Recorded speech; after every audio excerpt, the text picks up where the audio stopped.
J'ai demandé à Raoul, Christophe Raoul, oui, de nous faire donc une chronique inédite en direct. Je ne sais pas s'il a préparé là déjà. Ou... Il a préparé. Ouais. Une si longue lettre de Mariam Baba. Je lui ai demandé de nous faire quelque chose en exclusivité. Cage, il est où Cage? Ça c'est Mariam Ouattara. Voilà. Ouais. Cage, est-ce qu'on peut avoir sa chronique et il va la faire en direct?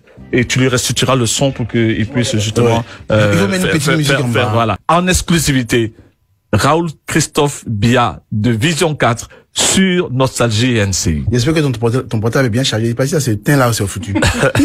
Ouais. Des bruits de vuvuzela dans tous les coins de l'autoroute d'Anyama et des Bimbi. Non, ce n'est pas le défilé de la fête de la jeunesse du 11 février comme au Cameroun. Ce sont des enfants des éléphants qui célèbrent la victoire en demi-finale de la CAN 2023. Mais on n'avait jamais vu les éléphants courir autant et aussi rapidement. À un moment, on s'est demandé si c'est toujours l'éléphant le plus costaud des animaux sauvages qui joue au football comme ça, avec une vitesse de l'éclair. Beaucoup ont soupçonné que ce sont peut-être les lions indomptables du Cameroun qui se sont déguisés en éléphants. Oui, les faits de la CAN ivoirienne qu'ils bouleversent notre entendement depuis le début.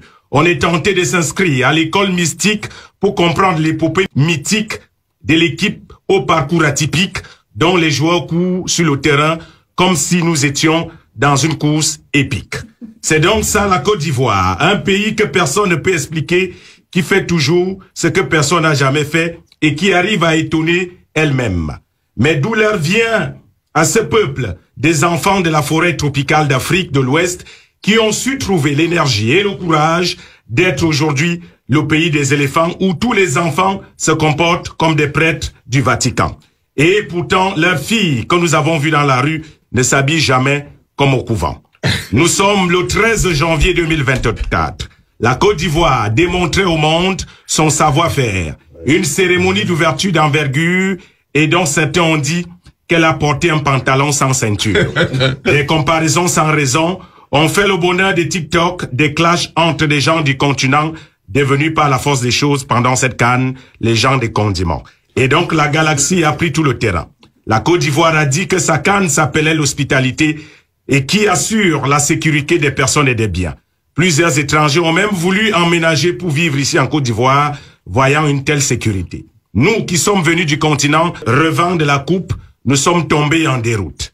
Beaucoup ont dit que nous allons hospitaliser le pays de l'hospitalité. Mais tous ceux qui ont dit qu'ils allaient chasser l'éléphant ont fini par être des supporters d'éléphants.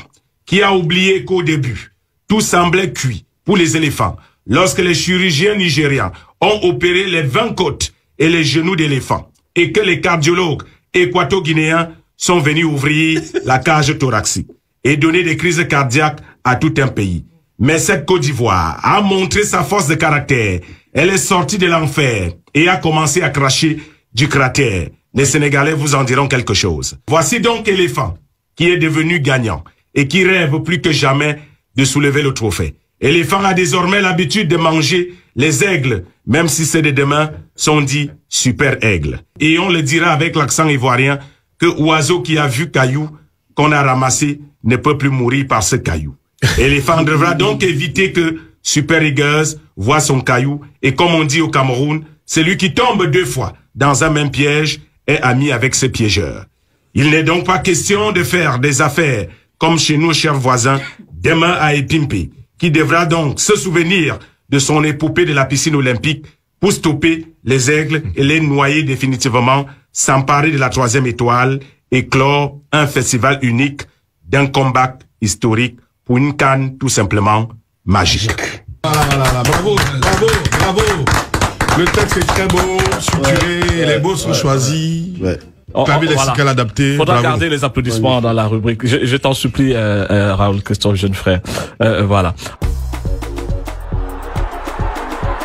Soif de plus de célébrations, soif de plus de moments forts. Vivez chaque minute à fond avec Ivoire et son édition spéciale Aquaba 2024. Toujours aussi rafraîchissante, toujours autant de caractère. Et surtout, désormais au même prix de 500 francs dans tous vos points de vente. Ivoire, soif de plus.